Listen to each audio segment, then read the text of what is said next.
మీ అందరికీ గుర్తుంది కదా, తోట చంద్రయ్య హత్య.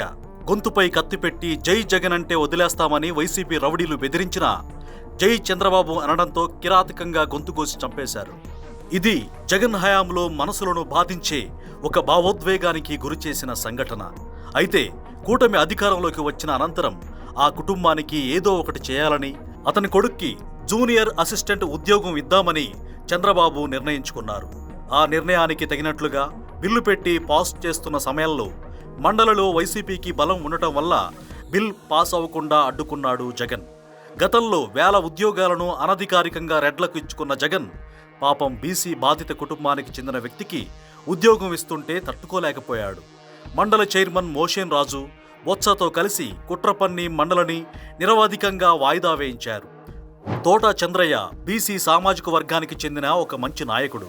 టీడీపీ అధికారం కోల్పోయిన తర్వాత అందరూ పార్టీ మారుతున్నా తాను మాత్రం పార్టీ మారనని తెగేసి చెప్పేవాడు. అతనికి పార్టీ అంటే ఎంత ప్రేమంటే సొంత డబ్బుతో ఇంటి ముందే ఎన్టీఆర్ విగ్రహాన్ని ఏర్పాటు చేయించుకున్నాడు. అసలే అధికారం ఉంది, ఏదైనా చేయగలం అనే మైండ్ సెట్లో ఉన్న వైసీపీ నాయకులు చంద్రయ్య టీడీపీ తరఫున బలంగా ఉండడం చూసి సహించలేకపోయారు. ఏదో ఒక రకంగా అడ్డు తొలగించుకోవాలని కుట్ర పన్నారు. పొద్దున్నే నడి రోడ్డుపై అందరూ చూస్తుండగా గొంతు కోసి కిరాతకంగా హత్య చేశారు.